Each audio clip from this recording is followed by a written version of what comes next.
Pertenecemos a una faceta de la realidad que tiene como característica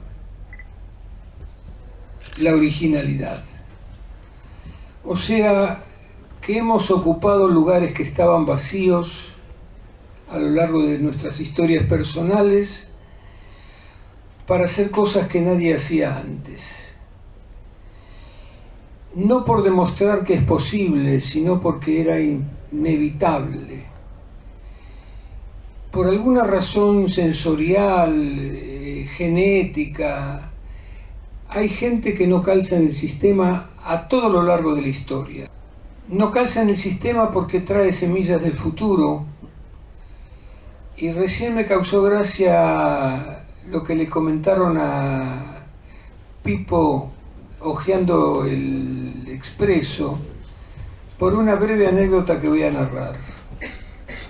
El número 1 de Eco Contemporáneo lo hicimos entre noviembre y diciembre de 1961 con Antonio Dalmaceto y Juan Carlos de Brasi, un estudiante de filosofía, en la casa de los de Brasi, y la distribuíamos a mano en las librerías de Avenida Corrientes entre el Obelisco y la 9 de Julio, y pasando un poquitito más porque al lado del Cine Rex había una pequeña sucursal de una librería grande del otro lado que se llamaba Fausto y que conocíamos como Faustito porque era angostita.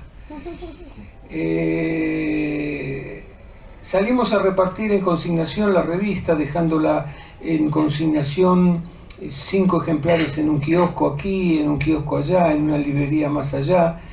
Y cuando salíamos de Faustito, después de haber dejado los 5 ejemplares, un señor grande nos paró en la puerta y nos preguntó: ¿Qué están distribuyendo?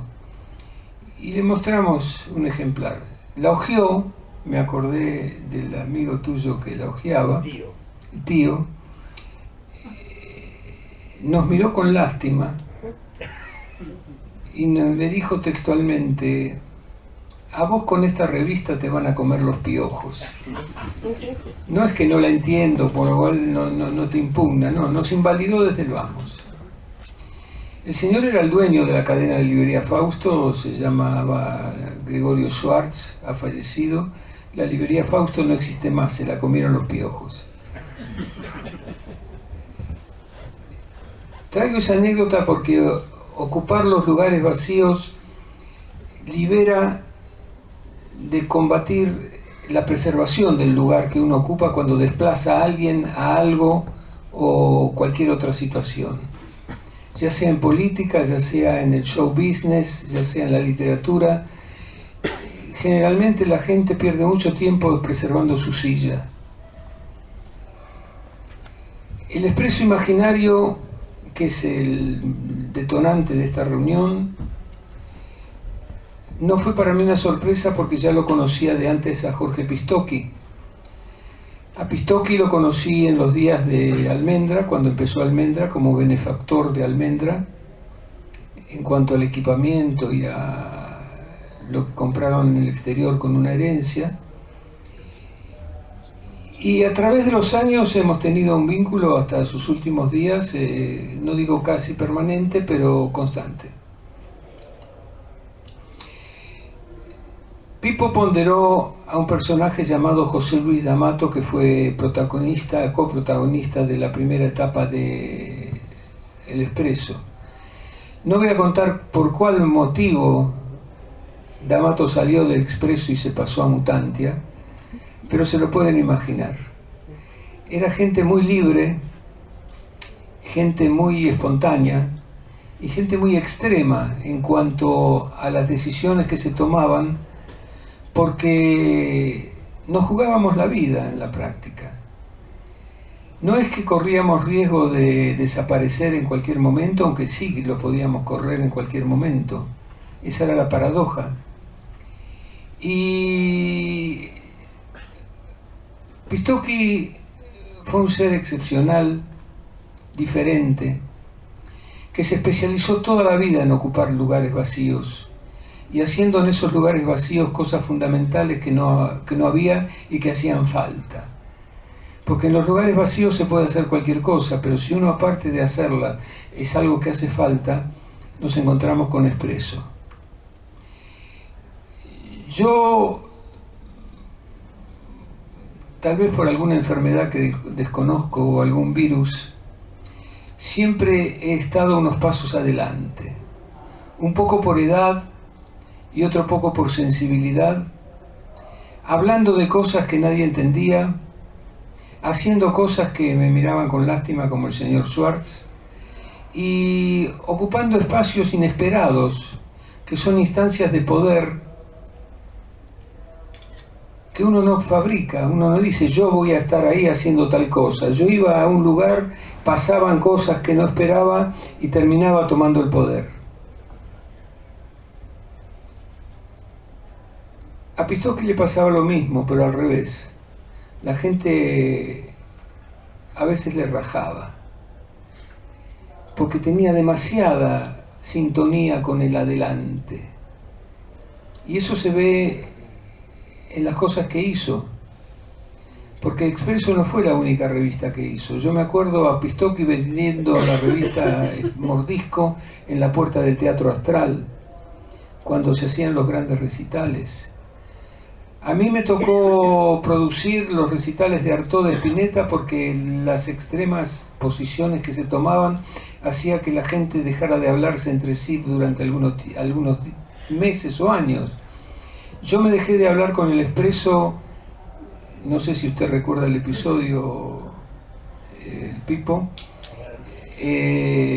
cuando no aceptaron el aviso que mi editorial Convergencia quiso publicar de mi libro Cómo vino la mano, que era un libro sobre los orígenes del rock argentino. ¿Quieres que aclaremos? Lo podríamos aclarar porque nunca se aclaró. Y la versión oficial, me parece bárbaro que esto suceda. Es un chisme público. Pero voy a decir que cuál era la versión oficial que recibí. La versión oficial era que era muy osada la transcripción que yo hice de las declaraciones de Spinetta y que nos iban a matar a todos. Esa fue la versión oficial. Pero igual les retiré la palabra. Me enojé mucho. Vos sabés que... Hola.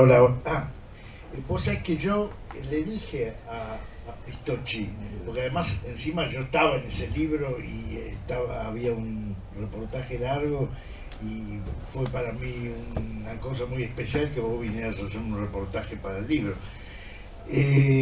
Pistocchi decidió eso.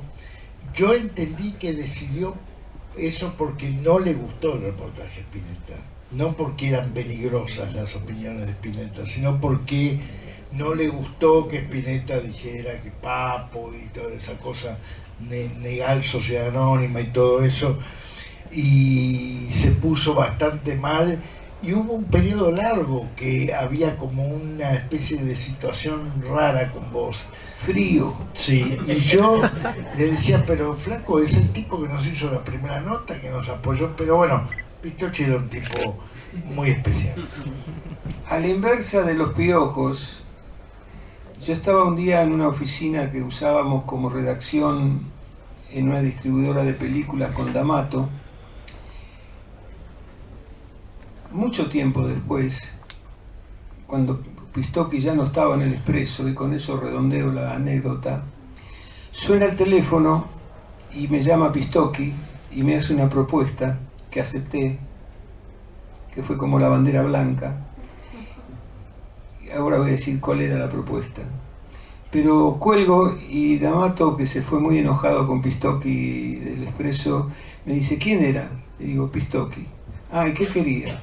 Está por sacar una revista nueva que le va a poner SAF y me invitó para ser editorialista invitado del número 1. Y D'Amato, que arrastraba el veneno, me dice, ¿le habrás dicho que no? No, le dije que sí. Y se quedó un largo rato silencioso mirándome y dije, bueno, aquí se estropeó una buena amistad. Y me dice despacito, bueno, en verdad somos tan pocos. Así que hice, por supuesto, el editorial de SAF. Y ese era el espíritu de Pistocchi. Siempre estaba haciendo algo. siempre hasta último momento estaba haciendo algo y hasta hizo algo que todavía tenemos que descubrir, que es escribir la verdadera historia de su vida, que la dejó el editorial Leviatán, que la va a publicar algún día y nos vamos a enterar de algunos chismes nuevos. ¿Esa es la editorial de los Vitales o...? Porque No, los Vitales es la editorial del señor Schwartz que me habló de los piojos. No, porque hay los Vitales y este otro chico que tiene una editorial ahí a la vuelta de la casa de los Vitales, Salvador, están trabajando en unas cosas que dejó escritas.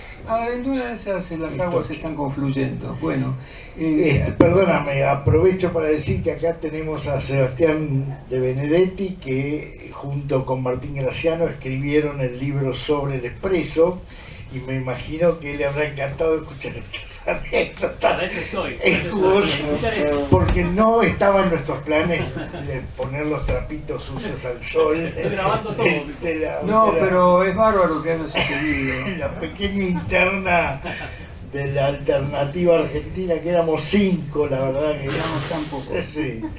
Bueno, en resumidas cuentas, cuando no estaba haciendo una publicación, en los últimos tiempos estaba haciendo una radio y siempre estaba haciendo algo y siempre entregado, siempre no pensando en el lucro personal y siempre con desinterés y con sinceridad. Y espero que algún día haya una plaza que se llame Pistoki. Gracias. Hablar de ecología era hablar de otras cosas. Vos recién lo puntualizaste, que ha sido y es la espiritualidad. Y una cosa que era sintomático era el uso que hizo la nueva generación de lectores de Expreso de usar la sección correo de lectores para intercambiar publicaciones mimeografiadas que tenían que ver precisamente con lo que el Expreso estaba sembrando. Yo lo llamaba, y lo he llamado y lo sigo llamando, las 3E: ecología, espiritualidad y educación. Y hablar de ecología aún todavía es un poco raro para alguna gente, porque creen que son cosas que pasan en otro lugar, lejos de la Argentina, como si la Argentina estuviera inmunizada contra el cambio climático o contra las epidemias o contra otras plagas. Pero, por cierto, lo contrario de ruptura es la costura que hizo el Expreso de esas temáticas. Nos abrieron sendas para que, sobre todo gente del interior que se comunicaba por correo, en aquella época no había internet, y se entrelazara y formara lo que fue después el movimiento subte. Hubo docenas de revistas mimeografiadas que usaban la sección de cartas del Expreso para hablar precisamente de espiritualidad, de rock y de poesía. Eso es importante porque gran parte de los participantes eran poetas. Y cuando a mí el taller ecologista de Rosario me invitaba a dar charlas en Rosario, o Capato me invitaba a dar charlas en Santa Fe, o me invitaban de otros lados, de Mar del Plata, etc. Eso fue la semilla que dispersó el Expreso, la semilla ecológica, que después, a caballo de eso, yo creo que fue parte fundadora indirecta de lo que después fue en el 86, ya no salía el Expreso, pero sí quedó el espíritu flotando, la fundación de la Red Nacional de Acción Ecologista. Era una secuencia fue como una reacción química en cadena que fue generando y abriendo, sobre todo, movimientos verdes en el interior del país. En el Chaco, en la provincia de Buenos Aires, en la Patagonia, y en alianza con los lugares míticos de la sociedad alternativa, que han sido San Marcos Sierra, que han sido el Bolsón, Epuyén, Lago Puelo, en fin, el Expreso fue parte de la epidemia con mayúscula. Esa es la vivencia que puedo compartir. Una breve acotación para que se entienda por qué hemos hablado de miedo hace un ratito.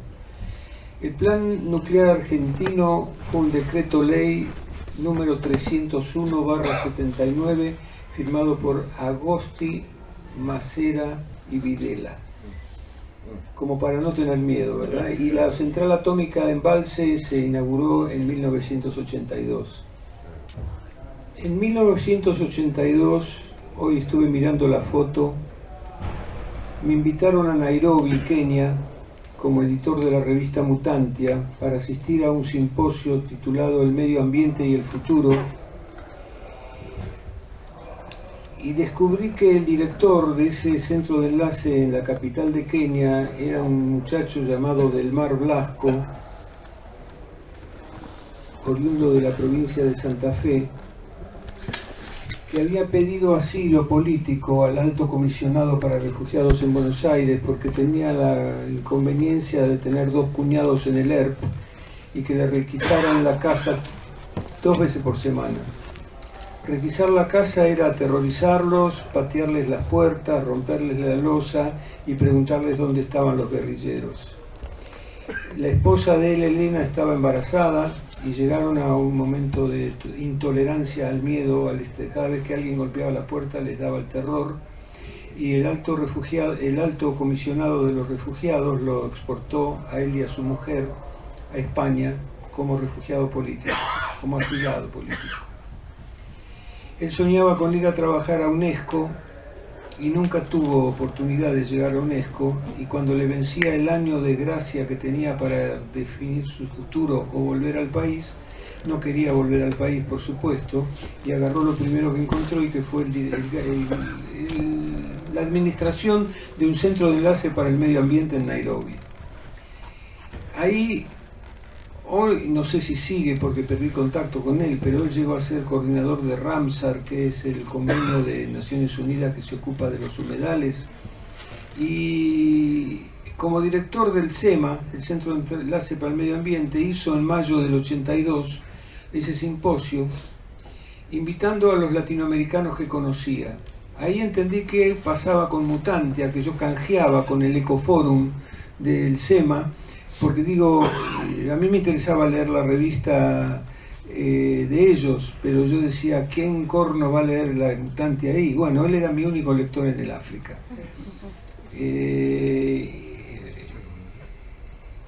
Ir a Nairobi me significó conocer personalmente a Edward Goldsmith, editor del Ecologist, una revista británica de primera magnitud, pionera en todo esto que hemos estado hablando, a José Lutzenberger, ingeniero agrónomo del sur de Brasil, gran luchador contra el abuso de los pesticidas, y a otras figuritas de América Latina que no sabía que existían, de Venezuela, de Colombia.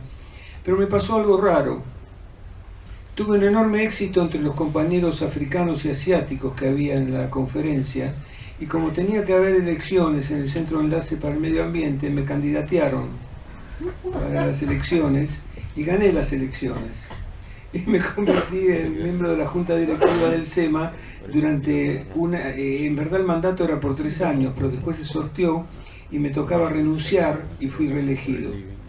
Y desde ahí contribuí a expandir la Red Nacional de Acción Ecologista a Chile, al sur de Brasil y al resto de América Latina, llevando adelante una tarea de difusión y de interacción y de intercambio fundamentalmente, para que la gente entendiera que no estaban solos, porque la incomunicación hacía que muchas veces se pensara que yo era el único que estaba con esta posición en la Tierra, a lo cual me lleva a recordar un comentario que hizo Caetano Veloso un día, y me sirve para agregar algo a lo que decía Pipo recién. ¿Qué vamos a hacer de aquí en adelante? Porque esa es la pregunta fundamental. ¿Qué vamos a poner en el lugar de lo que no queremos? Pero un día, en un concierto de Caetano Veloso en el ópera, en los intervalos entre una canción y otra, Caetano acostumbra a hablar, y dijo: qué gente rara que somos los latinoamericanos, que sabemos al dedillo lo que pasa en Londres, París y Nueva York, y no tenemos la más puta idea de lo que pasa en la capital del país vecino. Y eso sigue siendo así. No sabemos qué pasa en la capital de Montevideo, en Santiago de Chile, en bueno, Río de Janeiro y San Pablo ni hablemos. Hay Olimpiadas, sí, ya sé, pero no estoy hablando de las Olimpiadas. Estamos siendo desafiados a hacer el nuevo Expreso, a hacer los nuevos programas de radio, a hacer la televisión que se puede hacer. Hace un mes empezamos a hacer un programa de televisión llamado Nexitud en Barricada TV en el INPA y sale los martes de 16 a 17, se puede escuchar y ver por internet, donde estamos tomando en cuenta todas estas conversaciones simplemente con carácter afirmativo. Las manifestaciones, las protestas, los reclamos, los manifiestos de queja ya no producen ningún efecto porque al sistema le importa un rabanito, al contrario, ya es una actividad permisible, total, no molesta a los negocios. Y esto podemos hacerlo hasta jubilarnos o hasta que nos atropelle un camión. Y lo fundamental ahora es empezar a ocupar los lugares vacíos. Y los lugares vacíos pasa por la educación, pasa por los medios de comunicación. Yo hago un programa de radio por Radio Nacional hace 10 años. He pasado 3 direcciones y 3 gobiernos diferentes, simplemente porque es de 2 a 5 de la mañana. Y no le interesa a nadie. Nadie trabaja de 2 a 5 de la mañana por radio. Va todo grabado.